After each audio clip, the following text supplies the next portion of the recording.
tenemos a Ignacio Bernabé, el creador del Growth Management y el promotor del capital humanismo. Lo tenemos hoy porque vino a Colombia al 10º Encuentro Nacional de Coaching y hoy tenemos el privilegio para el blog Gaviota en Excelencia del Diario de Economía y Negocios de poderlo entrevistar. Ignacio, bienvenido a Colombia. ¿Qué tal? Muchas gracias. Tú decías ahora en la conferencia, en el 10º Encuentro Nacional de Coaching, hablabas del capital humanismo. ¿Qué es el capital humanismo? El capital humanismo es un modelo socioeconómico hacia el cual estamos transitando de manera natural, exactamente igual que el capitalismo evolucionó de manera natural desde el feudalismo. En la medida en que comprendamos este proceso evolutivo en el que nos encontramos, no puede ser de otro modo, porque siempre digo que la evolución en los paradigmas sociales y económicos es un proceso inexorable, exactamente igual que ocurre en el hombre, ¿no? En el hombre y en la mujer, por supuesto. Pues en la medida en que comprendamos que estamos en este proceso evolutivo y lo impulsemos de manera libre y consciente, pues este proceso se va a desarrollar de una manera mucho más eficaz para todos. Yo lo he convertido en mi propia doctrina y allá por donde voy pues trato de propugnarla, ¿verdad? Y es una doctrina que promulga la necesidad de alcanzar un equilibrio entre el legítimo y necesario beneficio empresarial y el no menos legítimo y necesario bienestar social. Dijéramos que el sistema debería de estar resuelto a través de normas, valores, de cultura, de educación, pues que no pudiera haber jamás beneficio empresarial en perjuicio de las personas. Tenemos que buscar ese equilibrio. El capital humanismo permite alcanzar ese equilibrio tan necesario, reconociendo la necesidad de las empresas de ganar dinero para hacer su trabajo como entes capaces de generar empleo, riqueza y bienestar social, pero también el legítimo y necesario bienestar de las personas. Las personas tienen que ser felices y el trabajo puede ser un buen medio para que las personas puedan ser felices también en sus puestos de trabajo. Es complejo hablar de que la gente sea feliz en el puesto de trabajo, porque de todas maneras en las empresas hay una cultura de resistencia al cambio, no una cultura de cambiar y de innovar, sino por el contrario, una cultura de resistencia al cambio. ¿A qué se debe eso? A ver, las empresas lo primero es que tienen que entender que inevitablemente tenemos que cambiar, es decir, estamos en un entorno oceánico, que yo ya en el año 2007, con el inicio de la crisis, ya califiqué así por sus especiales características. Las empresas tienen que entender que este entorno no va a cambiar, cada vez va a ser más oceánico, más dinámico, más cambiante, y esto significa que de repente todos nos vemos envueltos en la necesidad de estar en un estado de cambio permanente. En la medida en que las empresas entiendan que el cambio es necesario, afortunadamente muchas de ellas ya lo están comprendiendo por puro instinto de supervivencia, en la medida en que las empresas se orienten a ayudar a que las personas cambien, pues las organizaciones van a crecer inevitablemente. Las resistencias al cambio es algo inherente al propio cambio, pero bueno, las trabajamos precisamente para que tratar de que desaparezcan en la medida de lo posible, que la empresa pueda transformarse. De hecho, el mantra del Growth Management, que es el modelo que yo desarrollo, pues de alguna manera dice personas que cambian, organizaciones que crecen, ¿no? Es una idea sencilla, pero que tiene un trasfondo bastante potente con una base además empírica y científica que lo respalda. Precisamente, ¿cómo nació el Growth Management y cómo nació ese modelo? Pues el Growth Management nació para poner en valor en el seno de la empresa y también de la sociedad los principios y fundamentos del capital humanismo. Es decir, yo tengo un pensamiento mayor, que es el capital humanismo, y es todo lo que me mueve y lo que da sentido a mi vida, a mi trabajo, todo lo que yo vengo haciendo cuando viajo por el mundo, ¿no? Y desde ese pensamiento necesito, ya a finales de los años 90, decidí dedicarme a la investigación y al estudio en el campo del management, tratando de encontrar modelos, herramientas, técnicas y sobre todo también crearlas que ayuden a personas, a equipos y a organizaciones a transformarse y a crecer.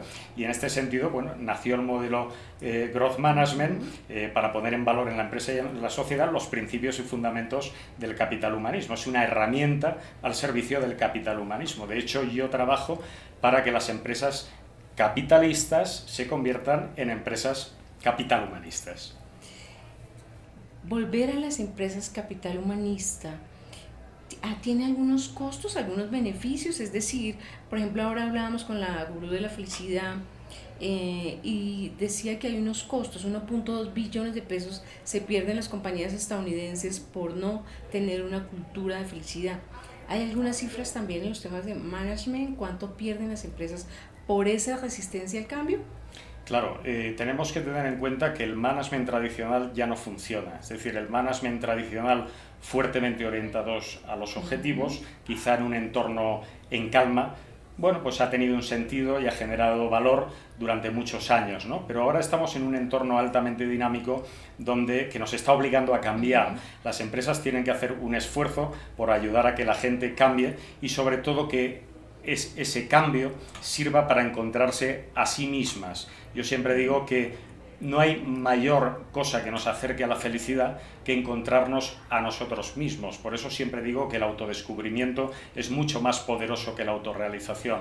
Cuando tú trabajas en una empresa, como hacemos nosotros, para hacer diagnósticos de talento y competencia, y le dices a las personas, mira, este es tu talento, y menos del 5% de las personas realmente lo conocían, entonces estás abriendo una brecha extraordinaria para que las personas empiecen a progresar, se impliquen con su propio desarrollo y esto inevitablemente afecta económicamente a la proyección de la empresa, ¿no? Tú precisamente como ese creador del growth management y de impulsarlo, ¿qué le dirías a los empresarios?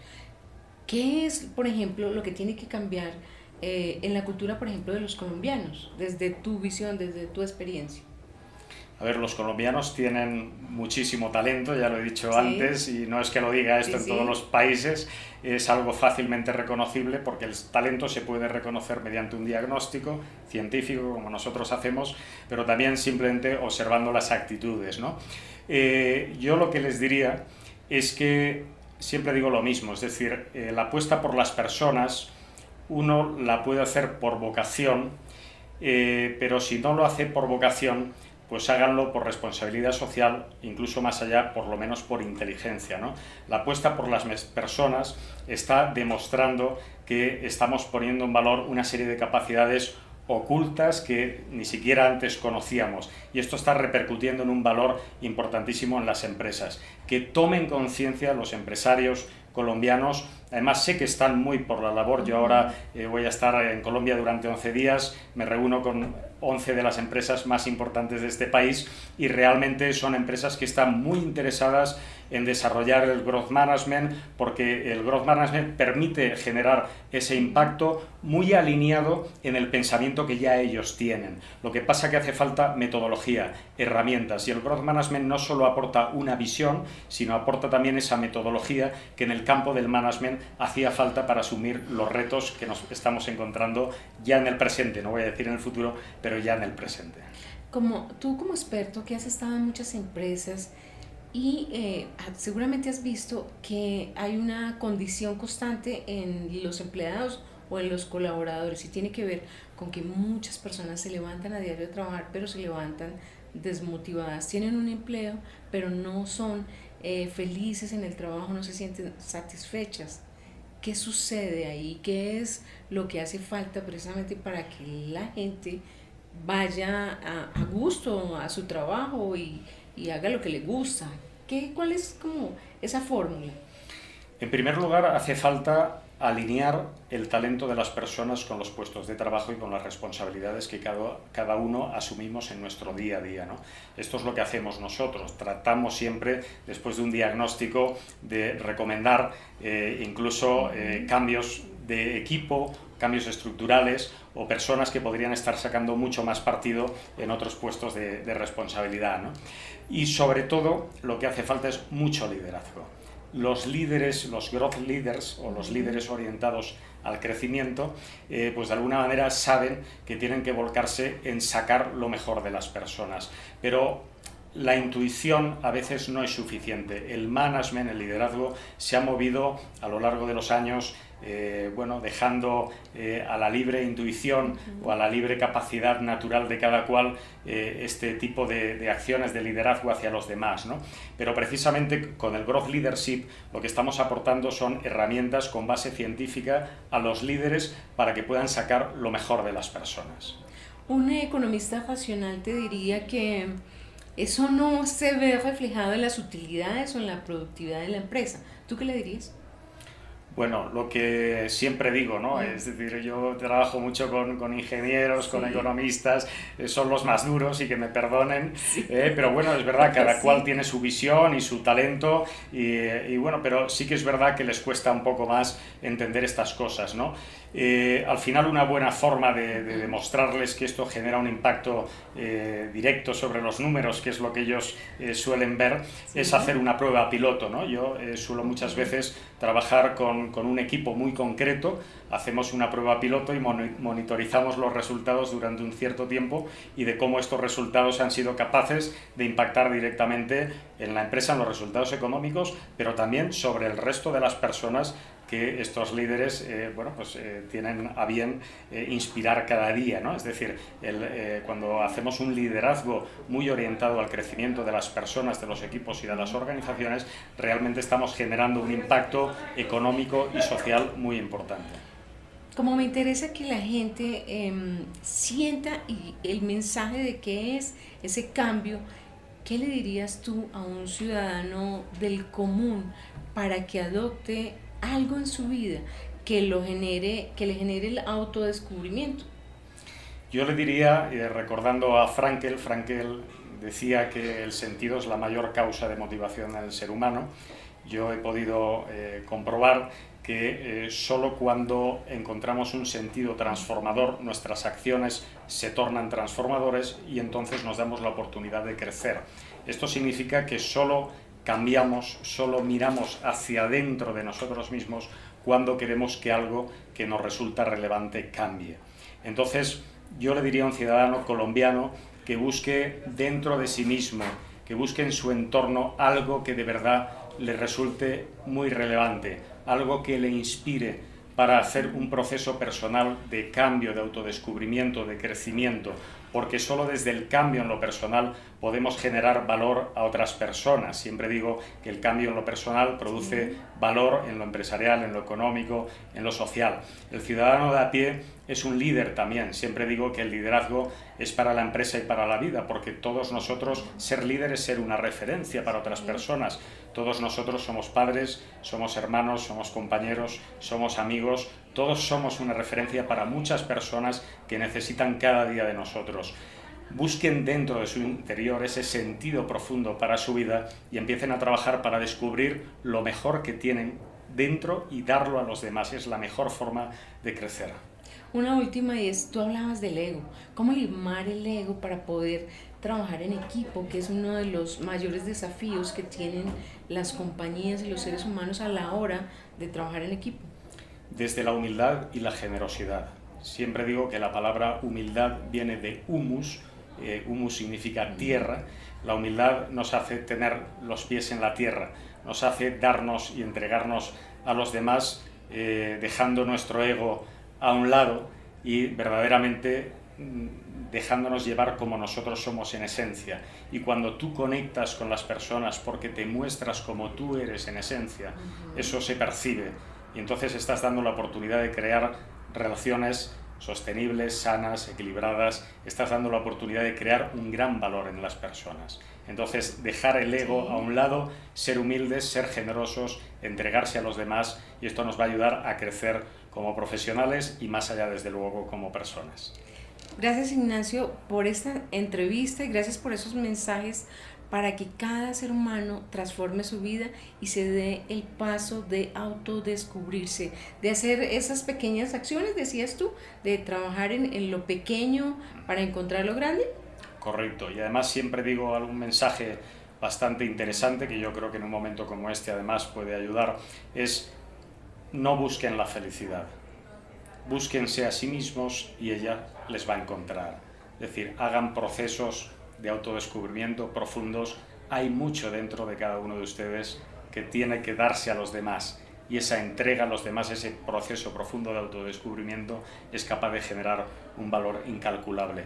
Yo creo que la paz para Colombia Sí. no tiene que llegar de una firma de un papel, que si bien es necesario, tampoco lo garantizaría.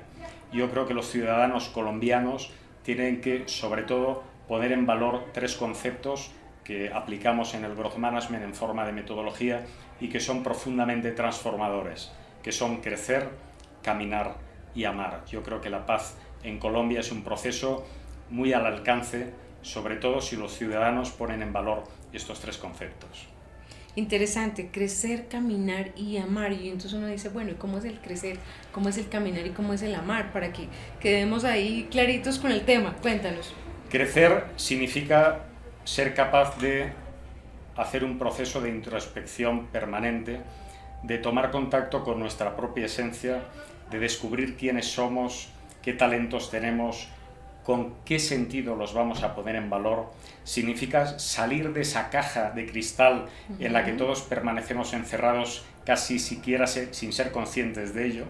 Una caja de cristal construida a base de falsas creencias, de prejuicios sociales, de verdades a medias.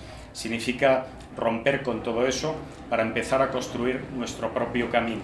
Ese camino que deseamos, queremos, podemos y nos es legítimo vivir, en lugar de estar viviendo el camino en el que estamos, quizá de casualidad, quizá porque otros lo diseñaron por nosotros o porque creemos que es el único posible. Crecer tiene que ver mucho con el autodescubrimiento, con ese proceso del que hablo continuamente. Sí, el camino. El concepto de caminar tiene que ver con una paradoja que lamentablemente demasiados empresarios y demasiados directivos no logran entender. Conseguimos objetivos más altos cuando en lugar de centrarnos en ellos, nos centramos en el modo en que llegamos a ellos. Hablo de una visión, de unos valores, de unas actitudes, de unos comportamientos, de una manera de relacionarnos.